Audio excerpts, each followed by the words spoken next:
انکشاف T V کے معزز دوستوں، میں ہوں طیب ملک اور آپ تمام دیکھنے اور سننے والوں کو السلام علیکم۔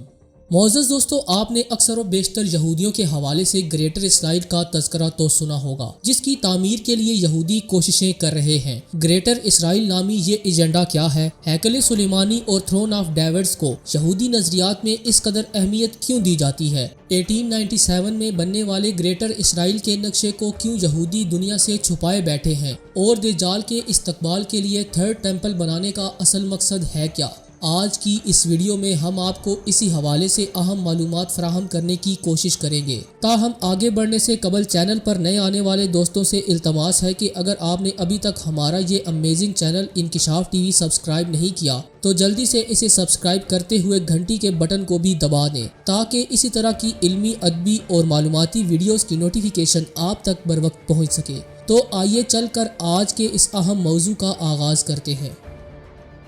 معزز خواتین و حضرات، گریٹر اسرائیل کا شیطانی منصوبہ 4 نکاتی ایجنڈے پر استوار ہے، جس پر یہودیوں اور قدامت پسند مسیحیوں کا کامل اتفاق بھی ہے، جس کی تکمیل کے لیے وہ سر دھڑ کی بازی لگانے پر تلے ہوئے ہیں۔ اس کے 4 مراحل کی ترتیب میں اول سب سے خوفناک اور بڑی جنگ، دوسرے نمبر پر مسلمانوں کے 2 اہم ترین مقامات کا انہدام، تیسرے نمبر پر محبت کی تعمیر اور چوتھے نمبر پر انبیاء کرام کی تاجپوشی کے لیے استعمال ہونے والے پتھر یعنی تھرون آف ڈیوڈ کو نو تعمیر شدہ ہیکل سلیمانی میں رکھا جانا ہے۔ پروٹوکولز آف زائیان 1897 میں بنے تھے اور گریٹر اسرائیل کا نقشہ بھی تیار ہوا تھا۔ اس نقشے میں ایک سانپ ان تمام علاقوں کو اپنی گرفت میں لیے ہوئے ہے۔ دنیا بھر میں کل 1.5 کروڑ یہودی موجود ہیں، جس میں صرف 35 لاکھ وہاں آئے ہیں۔ انہوں نے تمام یہودیوں کو اسرائیل لا کر آباد کرنا ہے۔ اس کے لیے انہیں جگہ چاہیے۔ واقعات کی ترتیب کچھ یوں بیان کی جاتی ہے کہ سب سے پہلے قیامت صغریٰ یا بہت بڑی اور خوفناک جنگ ترتیب دی جائے گی۔ عام فہم الفاظ میں شاید اسے تیسری عالمی جنگ بھی کہا جا سکتا ہے، جس کا میدان جنگ اسرائیل میں مجیدو نام کی ایک پہاڑی اور اس کے ارد گرد کے علاقے کو بتایا جاتا ہے۔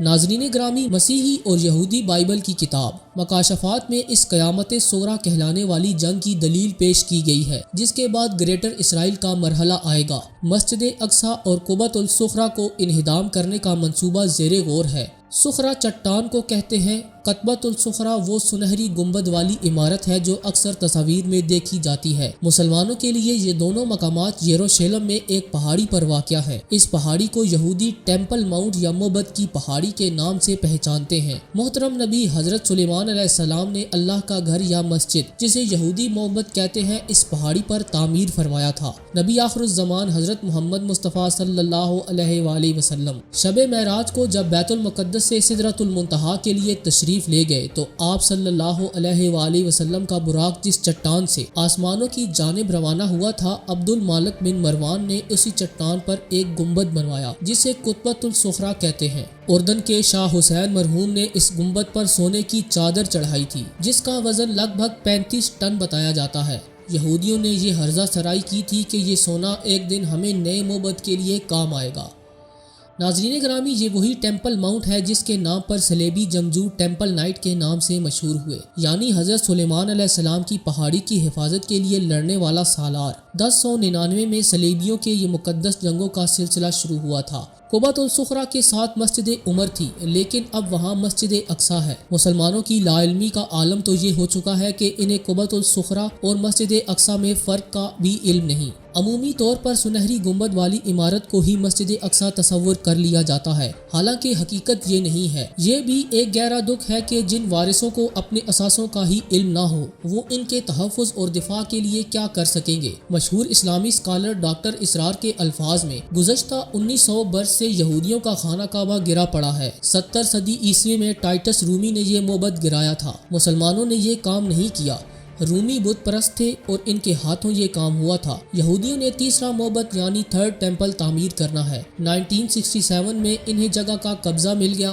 اب تعمیرات کے حتمی مرحلے کی طرف انہیں جانا ہے۔ 1967 سے پہلے مشرقی یروشلم اردن کا حصہ تھا۔ عرب اسرائیل 6 روزہ جنگ کے بعد یہ حصہ صہیونیوں کے قبضے میں چلا گیا۔ اس جنگ میں اسرائیل نے بیک وقت 3 عرب ممالک کو شکست سے دوچار کیا۔ یروشلم ہاتھ آنے کے بعد صہیونیوں نے فتح کا جشن بھی منایا۔ اللہ کے پیغمبر حضرت داؤد علیہ السلام نے پہلا اور ان کے عظیم فرزند اور نبی حضرت سلیمان علیہ السلام نے دوسری مسجد یعنی یہودیوں کے الفاظ میں معبد تعمیر کیا تھا۔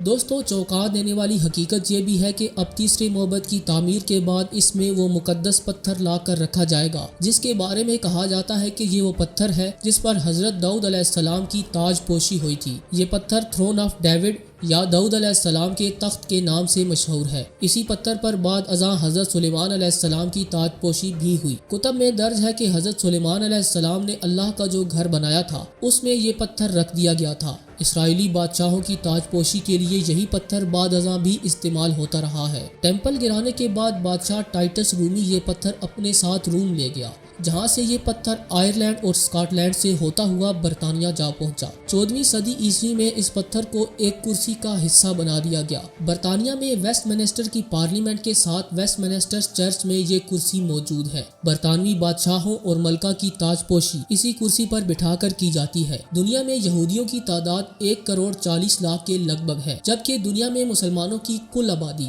1,50,00,000,000 بتائی جاتی ہے۔ ان اعداد و شمار کی روشنی میں مسلمانوں کی تعداد اتنی زیادہ ہونے کے باوجود 1,50,00,000 یہودی 1,50,00,000,000 مسلمانوں سے زیادہ طاقتور ہیں۔ اس کی کیا وجہ ہے؟ صرف اور صرف بے عملی ہے۔ سیکولر ترکی کی مسلح افواج سے طویل پنجہ آزمائی کر کے شکست دینے والے بوڑھے دانش مند ترک نجم الدین نے مسلمانوں کی حالت زار پر تبصرہ کرتے ہوئے کہا تھا کہ 1.5 ارب مسلمان 80 لاکھ یہودیوں کا مقابلہ کرنے کی بجائے خدائی مدد اور ابابیلوں کے انتظار میں ہیں۔ مجھے یقین ہے کہ اگر یہ ابابیلیں آ بھی گئی تو وہ کنکر یہودیوں پر نہیں بلکہ بے عمل مسلمانوں پر پھینکیں گی۔